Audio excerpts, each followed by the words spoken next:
One of the things, both of you probably already have resumes, but one of the things to becoming a good candidate is a resume. And usually we like to do some kind of icebreaker or something like that. So I'm just going to kind of start off with an activity. I'm going to give you all a resume. It's the front page. And if y'all will just kind of look at it, and we can even, together kind of talk about the things that are wrong with it. So what would y'all do differently on this resume? Well, the first thing I looked at just when you handed it to was the top thing with the name. Right, obviously. Because I know one of my professors in my business class that we had to do a resume, and he was telling us to do it in Times Roman front, and there's another front that you can do, but something like that would not be the right professional. Right, you want it to be something that's easy to read, and I really couldn't.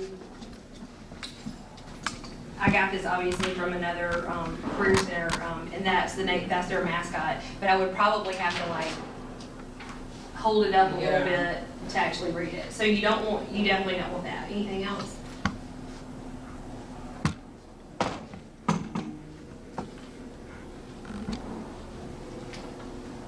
Look at the top part, just the contact information part. Yeah.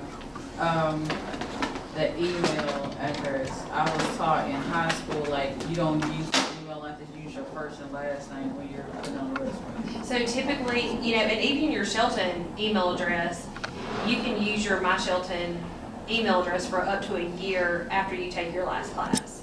So even if you don't have a professional, Gmail account or something like that, I've seen all kinds of scary email addresses. So you don't want to put something on there that is not, and if it's some numbers or whatever, that's okay too. But also writer, whatever is not a good email address. And another thing about email addresses, while we're on this topic, and if you've been in orientation with me, you've heard me say this, is people are not calling like they used to set up interviews. Have either one of y'all been contacted by email to set up interviews?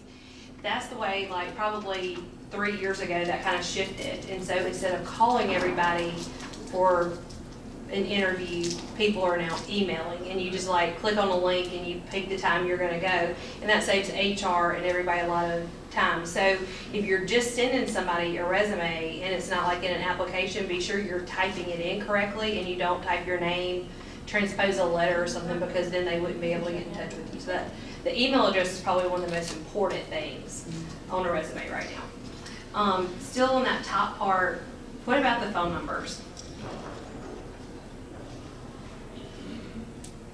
What do you think?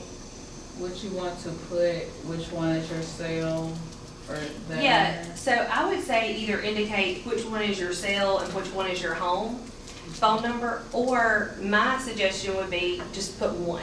Where can I contact you?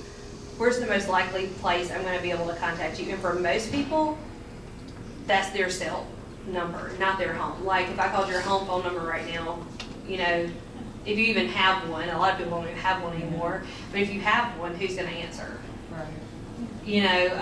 Somebody that lives with you, are you even going to get the message, or are you not? On your cell phone, just make sure your voicemail is appropriate. Right. It's not a song or something that they have to listen to a lot. Make sure that and also make sure that if you have the capability of having voicemail, make sure that it's set up so that they can leave you a message, because they really don't want to continue calling over and over again. All right, so is there anything that you guys see under the education part? And again, this is at universities, but it's the same kind of thing applies here.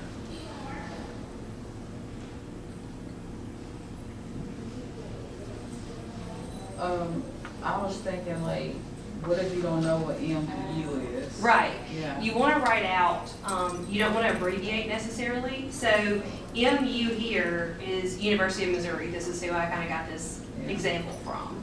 So you would definitely want to write out University of Missouri. Another thing I would say, and it's not on here, so is if you have a good GPA and you're proud of your GPA, put your GPA on there. You know, if you've been on the president's list, put president's list. And even under this section, sometimes I would, if there's an honor or something that you've had, I may list that there, but for sure your GPA could go there. Okay, so what about moving on down to the experience part? And well, I guess I should also say, here at Shelton, I see a lot of people that don't put their correct program of study. So, for example, y'all are not in nursing, but nurses always get that confused. They'll put associate in science. Well, they start off as an associate in science, but then when they get accepted into nursing school, their program of study changes. They're going to be earning an associate degree in nursing. Right. So you want to be sure you put your correct degree program on that, in that section. And it's really important also to make sure that you put graduation and then a date in the future, or either expected graduation and tell them when you expect to graduate, and keep that updated, because you say you're going to graduate in the summer. Well, what happens if one of those classes doesn't get offered, you don't get to graduate in the summer? And I'm totally not saying that's going to happen, but like for some people that does, right? And the class doesn't make, and they have to wait and graduate in the fall. Well, if you have summer, and then there is, like DCH, for example, for sure, has a clearinghouse, and they will send information to us. And if that's not on there, if we don't say that, yes, you've received a degree, and they say that, they'll void your application and you won't be able to apply. So you want to be sure that the dates are correct on that as well. Okay, what about the work experience portion? Olivia, do you see anything?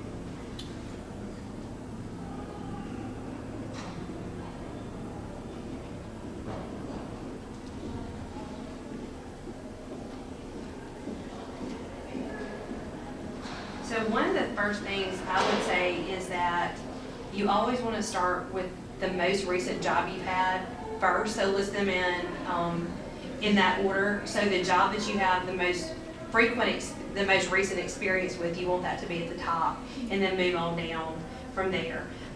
I also, this is typically, you don't put supervisors' names and numbers in your work experience section. Those are people that are your references, and that's a whole different page. So you don't necessarily, because at the bottom, this one says references available upon request, right? So with references available upon request, that's saying I have references, but here they're listed. And so you don't necessarily have to do that. I think we've talked about your resume before. How does your resume look different, especially with the work experience? Well, on here, I know I had, the way we had it, I didn't have my dates over here. It was like over here. Kind of a formatting issue. Yeah, it was a formatting issue. So, like you're saying, there is a lot of, in the resume writing world, you don't want to have what's called white space. And so, like, as you're saying, like, all of this over here is white space. Right. And so if you take these dates and you move it over to the side, or if you even put Grant Media Newspapers, comma, Kirksville, Missouri, and then the dates, right, it takes up a lot of the white space. Exactly. So you don't have all of that blank space, so it's Right. kind of like you have a shorter resume than you know. So definitely do that. Also, really these things, so for example, the Verizon Wireless example, it says, it doesn't tell the job name of what they did. So it tells where they worked, Verizon Wireless, but what was your job title? Were you a clerk? Were you a salesperson? Were you a temporary hire? What was that? And then also the job description there, it just says perform clerical duties, cell phones, and train staff. You want to be more clear on what you're doing, and also watch the tense of the verb. So like, they're there now. They're currently in that position. Right. And it says performed clerical duties. Well, that kind of gets people confused. Were you there and you're not now, and you forgot to update your resume, or were you not there? So you want to be sure that if it's present, it would be perform, Right. instead of the past tense of the word. So people just kind of get confused. But you want to be totally clear about what you did in all of those duties. But the main thing is to read the job description and relate what you have back to the job description. Tell the company what you've done and relate it back to what they want. So I always tell people, like, obviously you don't want to lie on a resume ever, but you also want to tell them what you've done. So there may be things in your past that maybe you've done working with Dr. Murphy or that kind of thing that may not totally relate, but there may be something from another job that does. So Right. you want to be sure you do that. All right, and what about in the honors and activities section?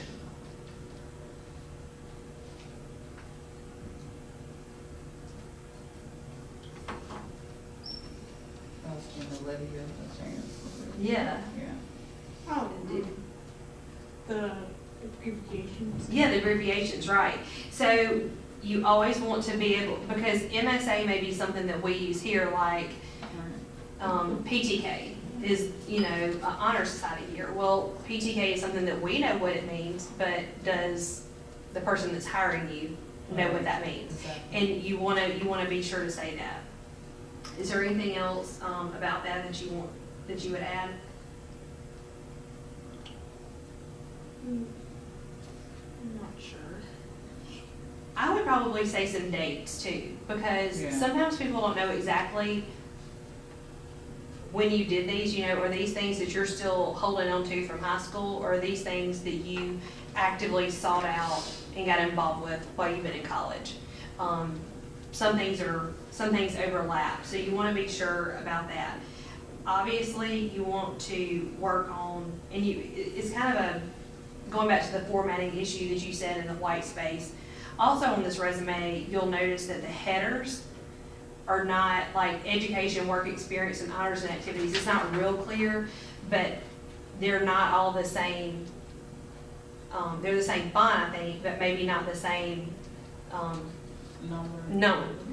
Yeah, Yeah. I'm losing that word right now, Yeah. but yeah, they're not the same number. Yeah. So they're not, and then also you'll notice there's a space, and these are just like nitpicky things, but you'll also notice there's not a space between education and then where it starts high school, but there is between where it's work experience and then grant newspapers.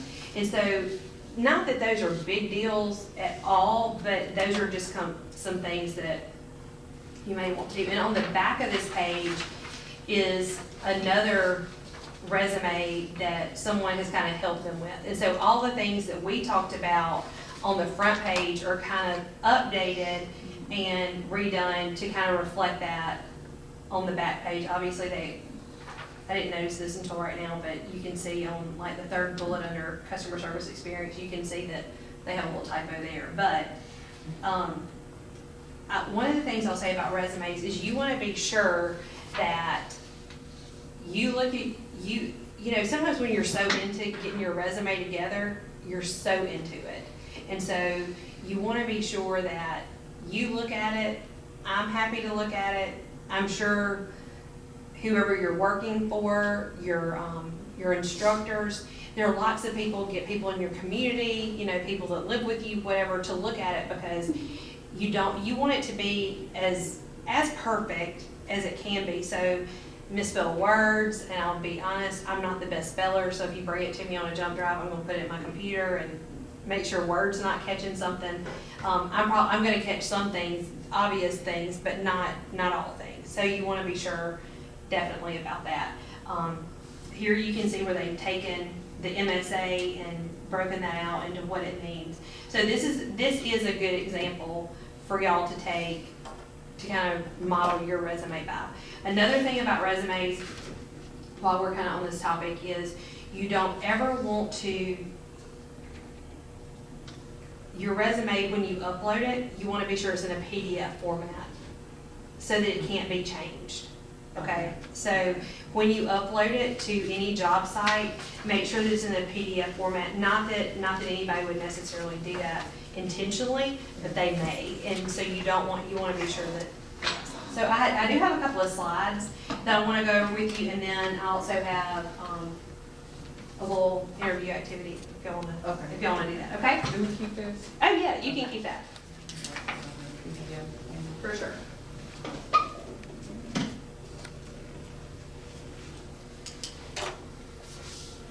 So, as y'all know, we're talking about becoming the best candidate for a job, or career, whatever you're really looking for. So I'm gonna kind of go over a couple of these and I'll talk about them as we go over them. Even if you're not making a major career change, having a personal connection is a lot likely to help you out, more likely to help you out with a hiring manager, and they will be willing to chat despite a few missing qualifications. And this is talking about making your connections. So obviously in some ways, just over your time here, we've met. Olivia, we're meeting, I think today, maybe I've seen you in the hall a couple of times.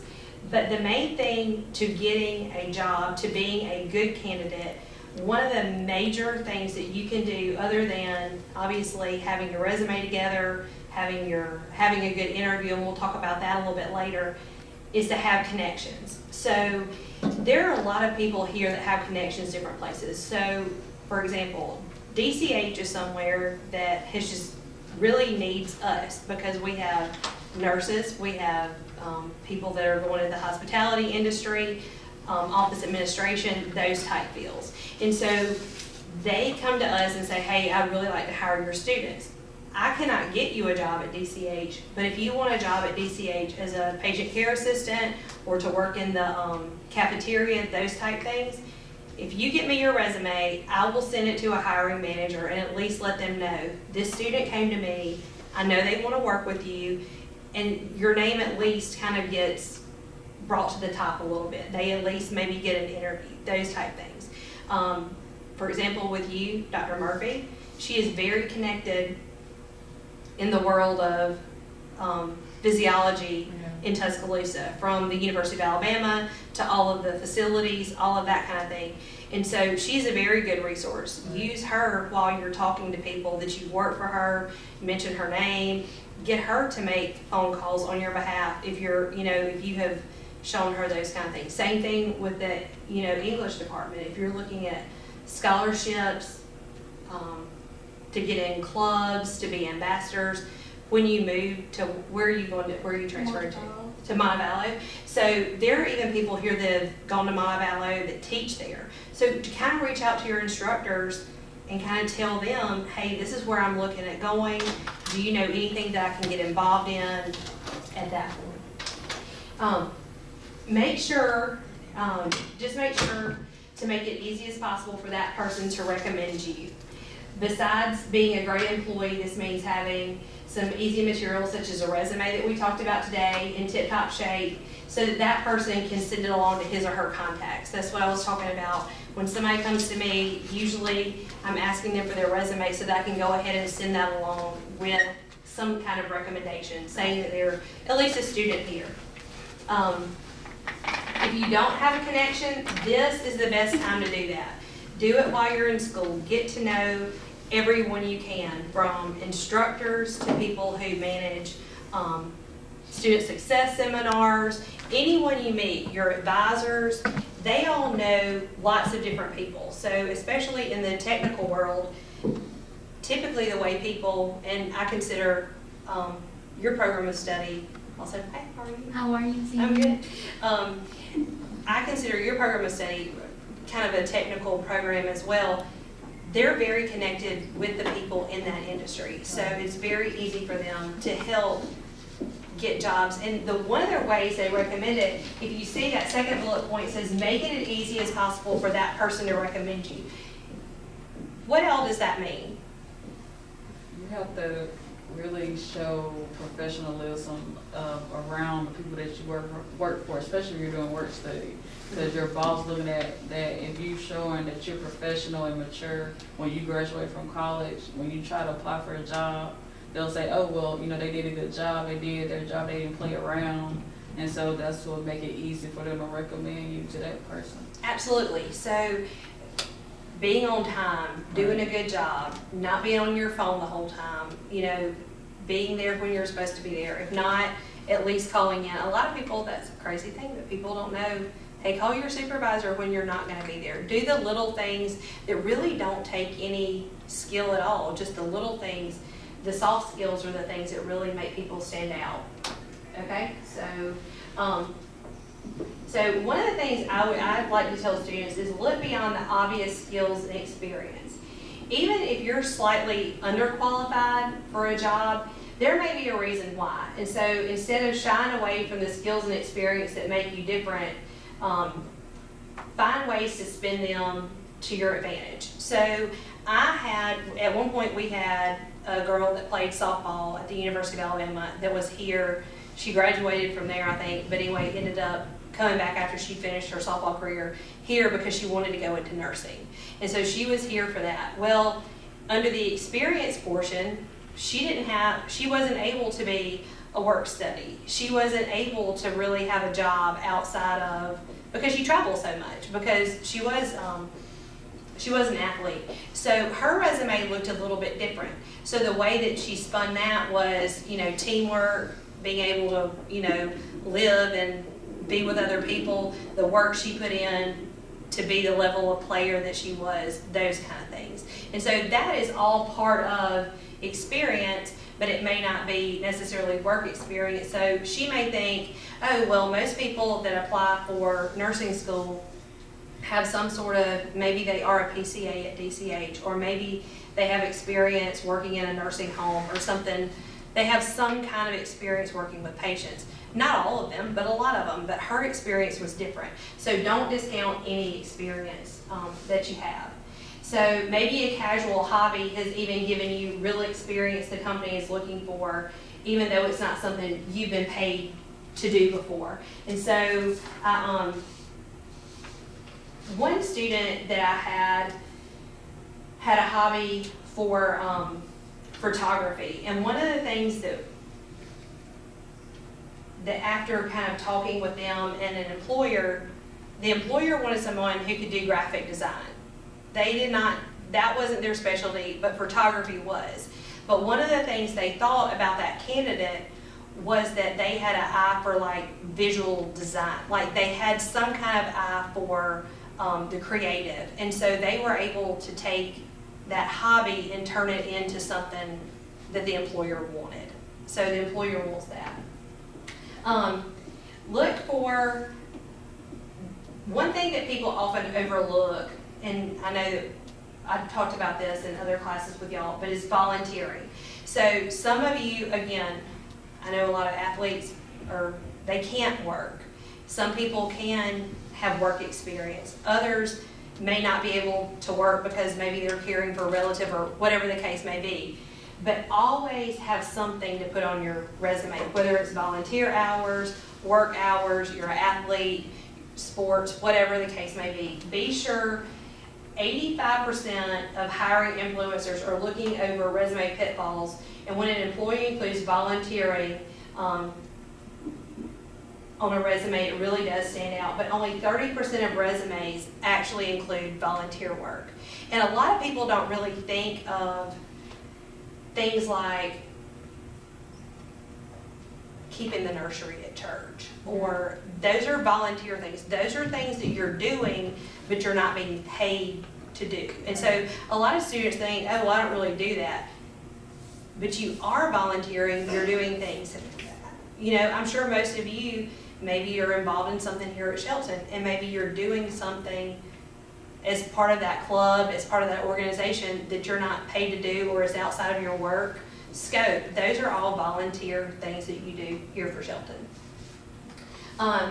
So the long story that we've kind of talked about is you probably bring more to the table for positions than you think you do, than you've been paid to do. It's your job to show those people why you're the best candidate for the job by telling them about those other experiences other than the things that we looked at on the resume, the jobs, those things that you go to for a certain number of hours, you're paid, you go home. There are other things that you do that contribute and that are things that are very valuable that you want to be sure to let employers know. Okay? Okay, so we talk a lot about, sometimes we think about your online presence, and sometimes I especially think of students' online presence as a negative thing. But instead of that, we want to think of your online presence as a positive thing. what people see about you, what people see about your image when they're looking at you. I just happen to know where you work, so I will say that. I was a work study in her office, that's why. She was a work study, and she still works down in advising with Miss Sophia. Now, Sophia will hunt you down on social media and find out. She friended me before I had my interview. She knows, but your social media and your and your presence on social media or online in general really says a lot about you. Not that you have to be, in a suit and looking like you're going to an office job all the time on your social media. That's not what I'm saying. But you want to be sure that it is a presence that you can be proud of, and that when an employer looks at it, they can say, oh, this is probably somebody that we would want to hire in at our company. So one place that hiring managers might go if they're intrigued about you is the internet. So you make sure your online presence represents the person you want them to think that you are. Again, like on a resume, you don't want to lie. And so on your online presence, you don't want to lie on your online presence, but also you want it to be something that's professional and represents you in a good way. Just like you tailor your cover letter and resume, you can tailor your online presence. How many of y'all have a LinkedIn account? Yeah. I have one, but I haven't used it in a long time. Okay, so LinkedIn is LinkedIn is definitely the adult, grown-up, professional version of Facebook. So it is. That's the best way to put it. It's not something you can go there and you can find news, you can find articles, companies that you are linked to, post things that they're doing. Co-workers, like I have the date that I was hired here, so when my work anniversary rolls around, you would see my work anniversary. On mine, you would see like my volunteer experience. It's almost like your resume online, and the cool thing about it is you can see people who look at your online on LinkedIn. You can see who is looking at you on LinkedIn. So it's kind of cool when you go to apply for a job. And so when I applied here at Shelton, I could see people from Shelton who were looking at my LinkedIn. Now they'll give you a couple of those free a month and you can pay for the premium. I don't do that, but I just knew that a couple of people were looking at it. I know that one employee here looked at mine like 6 days ago. I looked before I came just to see. Maybe she was wanting to update hers and she wanted to see what a page looked like. And so the more connections you have with that also kind of helps you keep updated and current with what different companies are doing, what other people are doing, and you can see what even coworkers are doing. So employers are likely, again, to snoop out your social media profiles. So beware. So be sure that when your posts enhance their perception of you. This can be as simple as making sure you're not posting pics of your lunch, but also sharing links to relevant industry articles or opinions on what's happening in your field. So, for example, Olivia, you're wanting to go into English. Something that happened a while back, I'm probably not as into that field as some of the others that I could name, but, the Harper Lee, the manuscript that obviously Harper Lee wrote, To Kill a Mockingbird, and there was a hidden manuscript, right, and somebody who was supposed to be a confidant of hers got it, and it was published. And so maybe if you had a thought on that, you would post that on LinkedIn or post that on your Facebook page or Instagram page so that people know that you not only care about what you're doing at school or activities that we have on campus, but you also care about something that's going on in your field. If you were in if you were going into education, there's kind of a debate in Alabama now that's going to the Senate about Common Core. Common Core is kind of something that's coming up again. If I were going into education, that's something that I would post on my maybe Facebook, Instagram kind of feed so that people knew that I was interested in that. Or like I gave you that example, somebody who was into photography, maybe I want to post some of my work on there. So also try to keep in mind that you want to relate to your peers, but you also want people to see that you're interested in something other than just the social aspect of that. And show your passion. From the very first email correspondence to that final interview, if you're really passionate about the position in the company, make sure to show it. When hiring managers can feel your excitement, they'll be more excited to continue the conversation with you over less qualified candidates. So when I was at the university, I had a student that was a teacher. And this person actually wanted to get into management information systems, or like working with big databases and like numbers and big data. You know, that's kind of a couple of years ago, that was really a hot thing, and she wanted to get into that. And so we kind of talked, she went to this interview, and she kind of started that process, but she used some of her teaching skills to kind of sell them on what she knew how to do. But also, I think one of the things that helped her more than anything is she was passionate about it. Like, she wanted to do that. Like, some students that come see me are like, I want to be a nurse. And that's it. You know, and then there are students who are like, I want to be, I met a girl yesterday, and she's been one of our success stories at Shelton. She's been on the internet. She's talked at several lunches. I have never met her before, but her story is, and she would tell you, so I'm not telling anything private, this is totally published. Her husband had cancer, and she was able to take care of him during that process, but she's actually a registered nurse. So she had the nursing skills to take care of him, but while he was sick and actually dying, she was able to kind of use, she wanted some more skill in culinary arts and nutrition, so she's coming back to do that.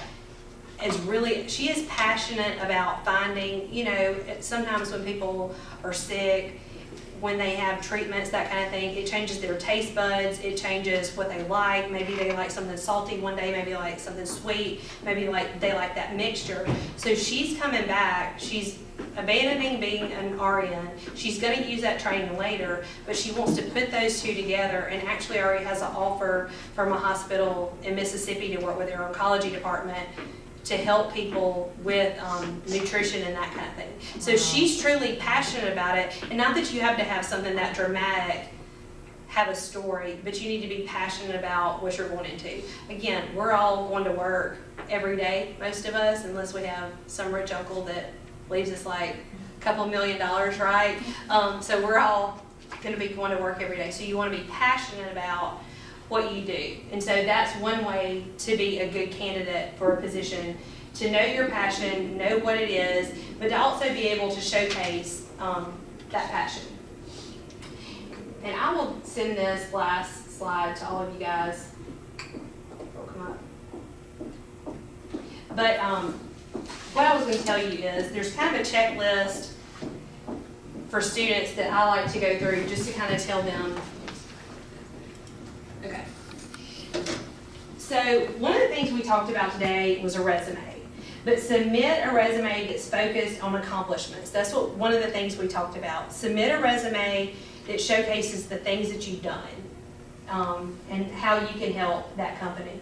Also, sometimes people in your generation, and mine too, because I missed one the other day, don't return calls in a timely fashion.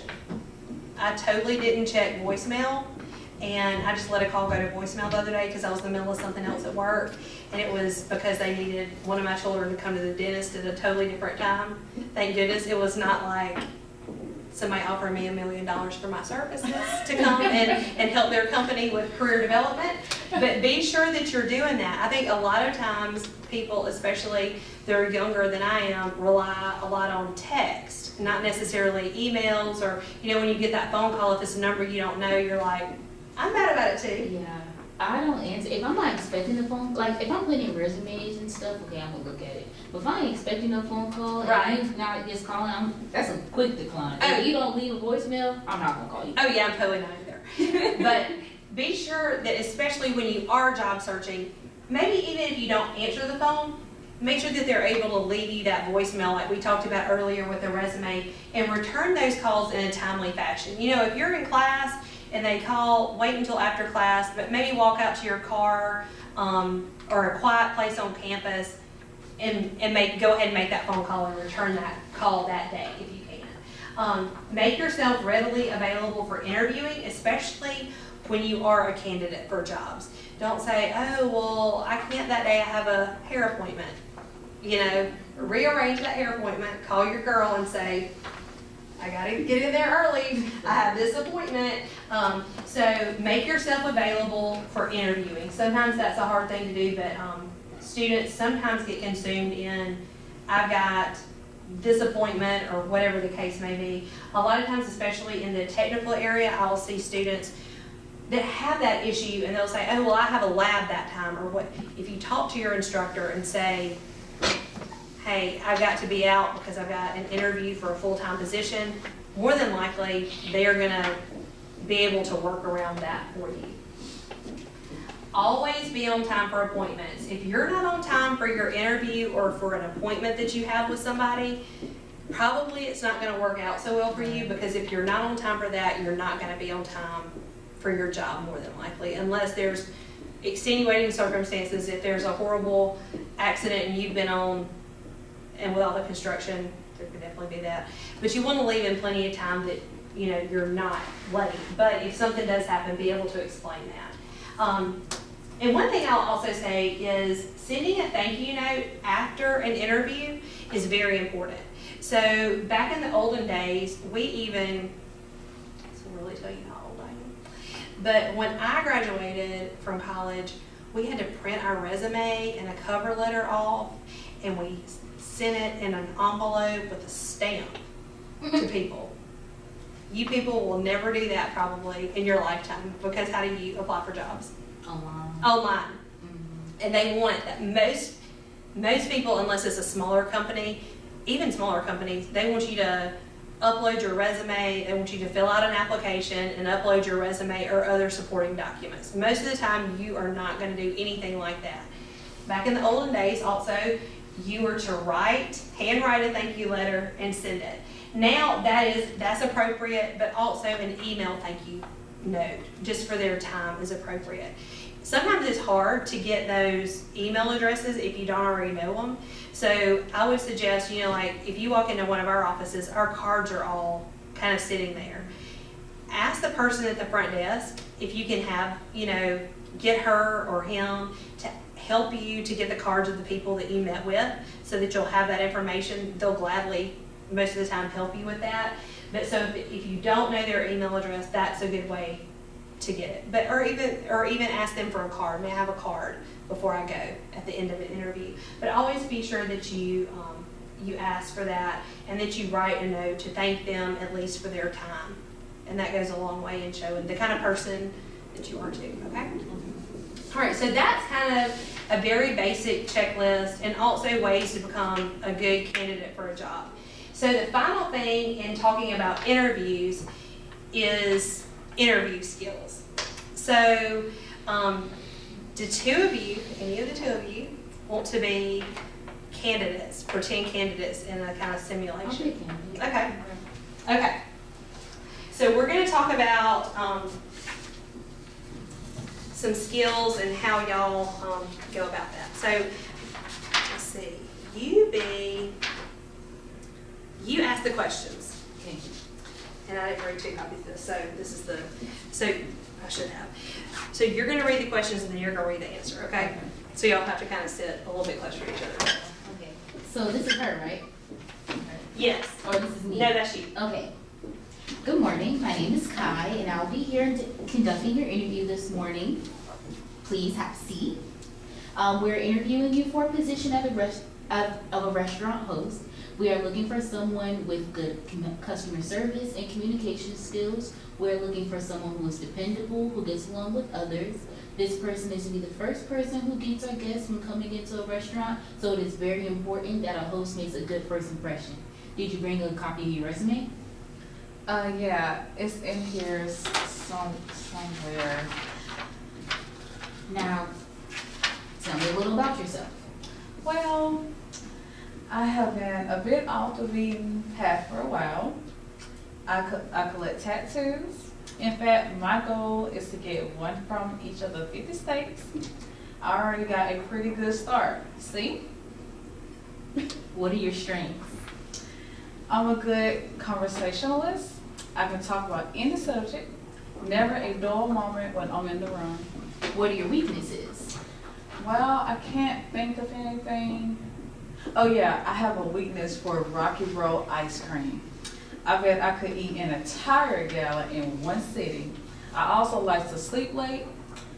Really, I'm much more of a night owl than an early bird. Sure, the early bird gets the worm, but who wants worm anyway? Oh, well, all right.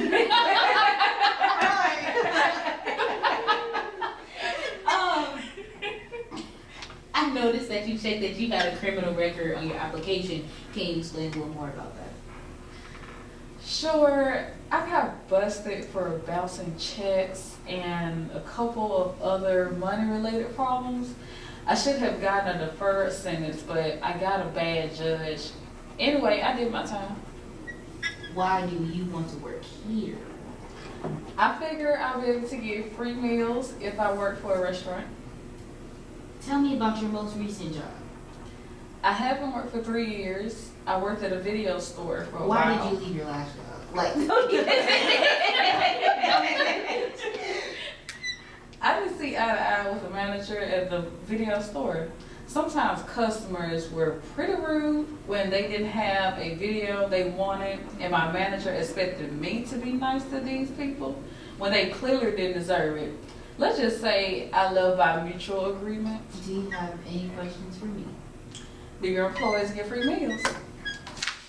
So, that is obviously an example of an interview that didn't go so well. I could not imagine, like, actually, Okay. like, you know what's funny is that people actually will say stuff like that. Yeah, they I do. could never And- imagine sitting on the other side and actually listening to you say that out your mouth. yeah. Like, That is how most of your students get interviewed. Mhm. I could not imagine actually, Yeah. like, trying to get that out of my mouth to It's really a lot. say And you that. were, I mean, even Kai, you were like, all right, skip that one. This is bad. And This like is that, and bad. literally, you want to get through the questions to say that you got through the questions with Yeah. that candidate, but like people are like, all right, we're done here already. Thanks for coming. Yeah, exactly. You know. But we've had people call, and we were talking about this yesterday with something kind of related to this topic. We've had students that have gone to interviews who have sat down across the table, walked in and like cut up blue jeans, like nasty t-shirt, and walked in with their spit bottle and put their spit bottle on the table. Like, the Like people tobacco. did. Okay, Yeah, like that's tobacco, that's like- a little too much. Yeah. You know, and like sitting on the table and, you know, during the middle of the interview. And, you know, Yeah. and then of Wow. course they call and they're like, y'all need to work on this. Well, I don't think that's something I need to say. Like, but obviously, Yeah. so that's why we talk about things that are this over the top, Yeah. that it's, you know, it kind of This makes is the you information they should truly put in think. orientation, not like Yeah. that walk around the building, figure out where your classes Yeah. are. This is So the type I, of information I think that I think people it's will kind of Yeah, we're kind of going that exactly. way. So like. Yeah. we're going that way. But one of the things, you know, like strengths and weaknesses, and you know, we kind of worked on Yeah. interviewing skills, but you've got to think about the things to be the best candidate. You've got to know those skills, or you've got to know what you want to say before you walk into that interview. Because if you're trying to think of things off the cuff, sometimes it is hard because you're nervous. Like most people get nervous in an interview, and so you want to be sure you know what to say in those situations before Right. that. One of the things is weaknesses. You know, I can't think of anything, and I've had people tell me, I don't really think I have any weaknesses. I'm like, Everybody does. Yeah. okay, we all do. Yeah. You know, and so for me, I'm a very organized person, and so I have 3 kids that are all playing 3 different sports, and it's a disaster with practices and whatever. So like I was telling Miss Q when I came in, I'm like, am I where I'm supposed to be? Because sometimes lately I have been going to the wrong place. So that would be a weakness for me. Sometimes I don't always get the place right or the time, but in a weakness question, I like to tell people, tell what you did to solve it. So I ended up at the wrong place at the wrong time a couple of times, but one thing I did was I started a new calendar for myself and the other people that are helping me with my children, and we all put it on our phone. So like now we know where to go, where we're supposed to be. This person's taking this person somewhere, and so like I got it together. But so in a weakness question, I always tell people, try to say what your weaknesses are, but how you're working on them, or how you are working on them, how you plan to make that better. Because all of us, obviously if you know your weakness, you want to work on it. So, and different weaknesses show up at different points in our school life or in our career. Maybe you're organized today, but maybe you had 5 classes and a 3 for a tailspin, whatever. Another thing that this person talked about, and I don't know if this is any of you, I don't think it is, but the criminal record thing, I get that question a lot more than you think. So obviously if you do have something like that, you want to be honest about it. That's the main thing. Be honest about whatever has happened in your past if you have to report that. Why do you want to work here? To get free meals? Not a good answer. Obviously that goes back to knowing the job description, knowing what they're going to want from you, and obviously knowing the company. Is it a passion of yours? Is it because, do you want to work here because I'm motivated to help people become fit, or I want to be a published writer and so I'm going into English and I want to work for your newspaper because I want to publish articles and I have this passion about writing this certain type of article, or whatever the case may be. So those are all things that we want to think about. And do you have any questions for me? A lot of people are like, what do I ask when they say I that? have a list of questions. Yeah. But I didn't know if that was like the right thing to do. But like have a list of questions? To ask your interviewer, because like, I don't know, I read somewhere about saying as much as they're interviewing you are interviewing the Absolutely. company, to see if you want to work there. So sometimes they'll even ask you, those situational questions like, tell me about a time when you worked with a difficult customer. Yeah. And obviously I've seen you on a personal level work with angry students that maybe the welding class filled up before they were able to get in it or whatever. And you have to kind of walk through that process of how you diffuse the situation, or maybe got your supervisor involved to diffuse that situation. But obviously ask them, about things about their company that you want to know. Have it be a conversation more than a one-way. Yeah. They ask the question, you say something. It needs to be a conversation. I tell students, they're people just like you are, and most of the time people you're interviewing with don't want you to leave crying or upset or feeling bad about how you did in the interview and who you are. They want to know more about you. So having that conversation, saying something about who you are and some of the likes that you have personally and what led you to go into what you're doing, especially for people that you're interviewing with that are like-minded. If you're going into a certain field, you're interviewing, that was exactly me when I was your age. I love that too. And it kind of starts them talking about something and say, exactly, that's what, and start having those conversations. But at the end of the interview, you definitely want to have some questions for them. Right. If it's a place that you've never been, hey, would you mind if I kind of had a tour of the facility? Or if you're going to go work in a lab, would you, probably you don't want to start off with how much am I going to get paid, what are the benefits? Let them offer you the job, and then you can have that conversation on the back end. But you don't want to start off with that. I remember, I don't know, before I started working at the hotel I work at now, I was applying to different hotels, and I knew I didn't want to work for, I'm not gonna say that hotel, but I knew I didn't want to work for them because the lady who would be my supervisor, the way she handled, she asked me how I handled a bad situation, she said she liked my answer, and I asked her, if you're in that situation, how would you handle it, or what's the normal company procedures, and the company procedure, she didn't have one, so y'all don't even know what to do if a problem exists, and that's why I chose not to work with them, because anytime, you could just tell, anytime something happened, it's a deal with at the moment situation, y'all have no procedure. So that might make you realize you don't want to work for them either. Well, especially you know, you want to know that your beliefs and who you are line up with that of the company too. Mhm, So, yeah. and you can find that out in an interview pretty easily. Yeah. Just by kind of getting to know the people. And so I think those are all things that I think will make you a best candidate. Do any of y'all have any questions for me about the things that you can do right now? The biggest things is get prepared by having start with your resume and start with those connections that we talked about in the first slide. Start with your connections to know what, to kind of get those people in your corner to help you to be able to get interviews, to get you connected in your field. And really kind of start on your social media. After that, you know, it's all those kind of intangible things that you gotta start working on just to kind of get yourself out there and that kind of thing. But I really think while you're a student, especially if, you know, you're transferring, that kind of thing, even if you're not, resume is a top priority and making connections for sure. I had a question. Yeah. One of my business professors, when I had to do the resume for one of my assignments in his class, and so he was saying that even, you know, of course I didn't have no phone numbers, right? Because, you know, me and you Mhm. worked on the Yeah. resume, but this was at the bottom, and he was like, you don't put that on there. Well, it kind of depends, like if you want them, Yeah, you know, if you have a list of references, you can, but yeah, that's not something you have to put on there because if they want your references, they're gonna ask you anyway. So Yeah.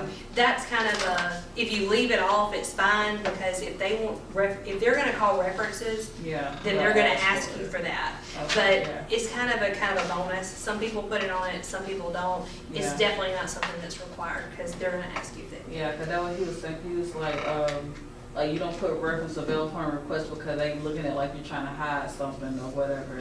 Well, and kind of to take that just a step further, when you do have references, make sure that the people that are your references are going to say something good about you. Yeah.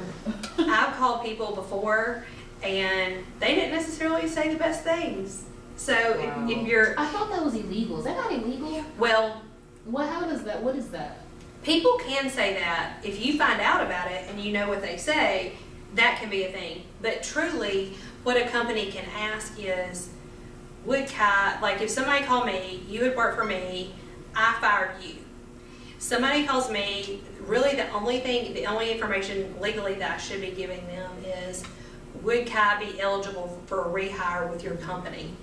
And I can say yes or no. Yeah.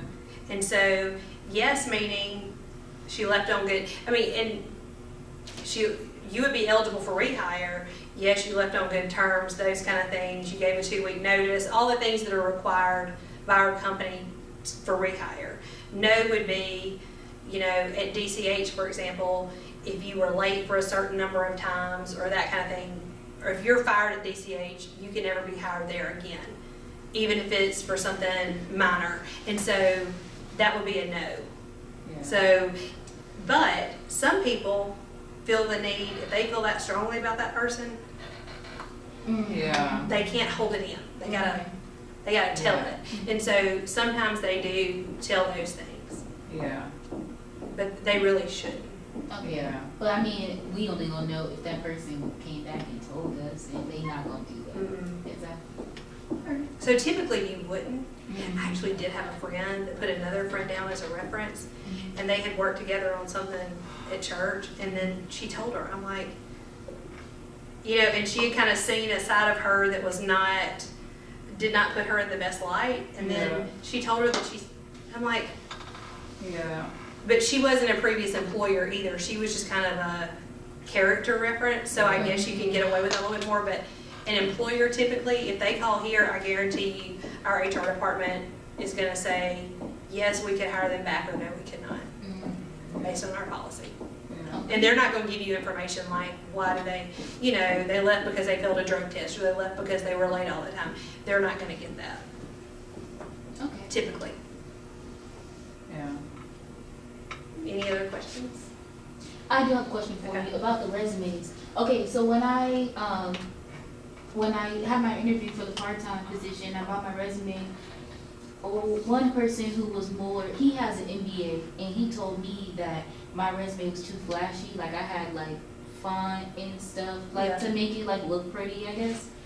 And he said like that I should have just made it plain. Then Bob, I've been to one person who said that, you know, adding it will make them, you know, look at my resume more to actually see what it said, because I don't know. So what do you feel? So what are you going into again? I want to be a geriatric physician. So typically, you want it, especially in that world, that is like black business, your MBA person, Yeah. medicine, those kind of things are black and white type worlds. It's right or it's wrong, it's this or it's that, you know? Yeah. And so they want things in that, just a standard font, Mm-hmm. standard size. But wouldn't that You know, make you whatever. like forgettable? Like, wouldn't that make your resume super forgettable? No, if they look but like everybody else. we talked about resumes a little bit before you came, and so like, look at this one. Okay. All right, so this is, all right, so this is like the bad resume we looked at. Mm-hmm. And then this is like the good resume. Mm-hmm. Same thing, this person just kind of told what they did. They had their name a little bit bigger. It was Yeah. not in it. I tell people, unless you're gonna be a graphic designer or something It should like be that, it should be plain. Alright. So if you're gonna be a graphic designer and you can put all of this information in another type format, go for it. Like I did have a kid one time, I can't remember his name, but anyway, I'd have to find his resume, but it was awesome. Like he had his name going this way on the page, but he was very into computers and design work and that kind of thing, which is a very different, he was almost trying to showcase his skills on his resume. Yeah, Gotcha. So- it's different. So for you, It should be more plain Mhm. because Yeah. they're looking at my education. They're not really looking at what. Like, that makes sense. And you- like, and you know- that's all I was just trying to see. for jobs you're applying for now, you know, part-time jobs, those kind of things, you may be okay, but especially when you start getting, when you leave us and you go to four-year school, Mhm. they're gonna go, this is what you're gonna be doing. Okay. Can I take this? Yeah, oh, yeah, sure. Any other questions or anything? And y'all are welcome to come, you know, stop by my office anytime and talk about your resumes or bring them and I'll look at them or interview skills or anything. What's the Are you best way still to in the keep it? same spot? We move all the time, Yeah, but my office is, I think you come to my new, like right across from SOAR. Okay, so it's still there, okay, Mhm. okay. Yeah, so we do move all, so that's a good Yeah. question. Like, I've been here for 5 years and I've moved 5 times, so, I mean, pretty much about every year. Is it a bad question to ask what the turnover rate for a company is? Well, you know, I don't know that I would ask the turnover rate, but I may ask, why is this position open? You know, did the person retire? Did they leave? Did they find another opportunity? You know, Yeah. I don't think that's necessarily a bad question, but I don't know if I would ask the turnover rate. I may kind of find friends that have worked there and say, what's the truth about this? Yeah. You know, Okay. You answered my if question. you can. Thank you for your time. You're I welcome. appreciate Thank coming you. out. Well, thank y'all for coming. Okay, make sure you fill out the evaluation on the back and also that you put your name and information on the front if you would like to be entered into a chance to Thank you. win the book award, okay? Chocolate is available. And everybody wants free money. Yeah, I do. chocolate is available. Please Okay. help yourself to the basket. And thank you all for coming.